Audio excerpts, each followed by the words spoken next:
Hi there, I'm Sheldon with iHardware here. Please sit back, relax, grab a beer, because we're going to show you guys a more in-depth review of my Unicomp 104 key keyboard.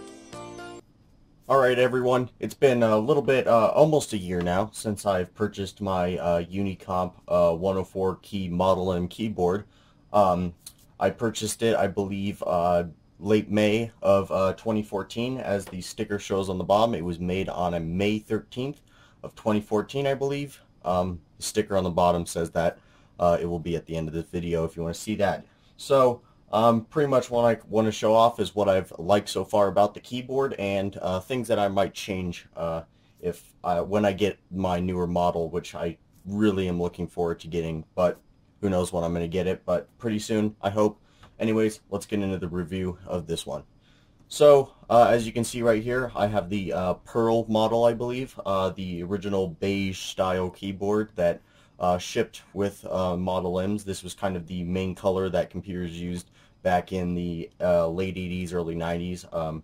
You really didn't see any type of black computers or black style monitors. It was all this beige color. So that's what I wanted to aim for here, was go with the older style and make it stand out if you have watched my original Unicomp video right after I purchased it.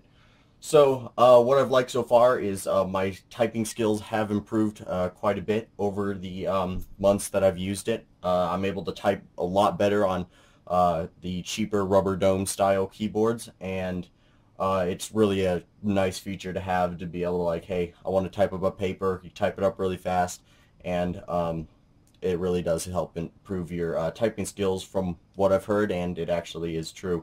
So it really depends on who you are. If you've used other mechanical switches in the past, say blue, black Alps, any of those kind of switches, it really depends. But I came from rubber dome, so I saw an improvement, very big improvement actually. When it comes to gaming and stuff like that, it is pretty nice. It feels, especially when I'm playing like driving games or something, driving simulators, it's pretty nice having that really nice tactical feedback. As I close this window, let me just open a text document here really quickly to keep all this stuff away so I don't open up a bunch of random stuff. So when I'm playing, it's just your normal WASD keys. It's pretty nice, like I said, when you're doing driving games. Games it's not too nice in is, say, first-person shooters, or games where you have to really have that fast feedback or something like that, where you want to use like red switches or possibly even blue switches, because these require quite a bit of force to actually press the keys. Personally, I like that. Depends on who you are and what type of keys you like, but I really do like that about the buckling springs.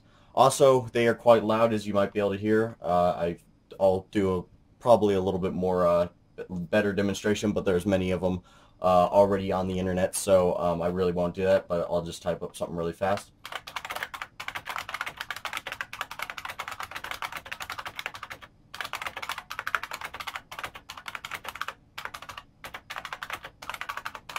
So, as you can see, typing on it's a lot better. On my original video, actually, when I did a little typing test at the end, I wasn't typing that good, actually, and that's just when that's the day I had just gotten the keyboard. So I did see a pretty big improvement over typing now. I can type a lot faster, and I type a lot harder now too on rubber dome keyboards, which I've noticed at school and have been told by friends that. So what else? I'm trying to think. So if you watched also my original video, I had a cover that went over the num lock, the cap lock, and scroll lock LEDs, but I didn't do it right. You're supposed to take off this one. This is actual sticker right here, so you can take this off.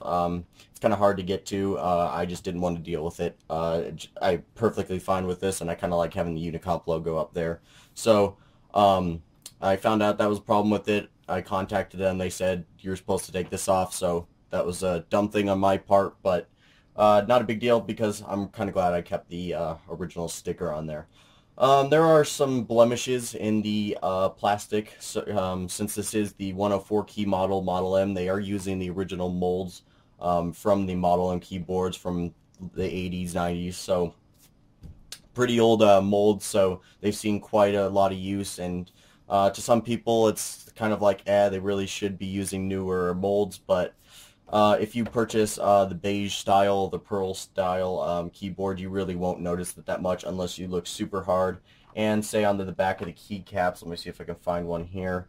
I don't know if you guys can see that, but there's just some like little plastic blemishes on the back, which is no big deal to me because, like I said, it's on the back of the key. So there's like some little dents here, not from shipping or anything like that. That's from the actual mold, but really no big deal. This mainly reason why I got this keyboard was the beige style, the older Model M style, and just mainly for productivity and not for big glamour show-off thing, even though that seems to be the big thing right now.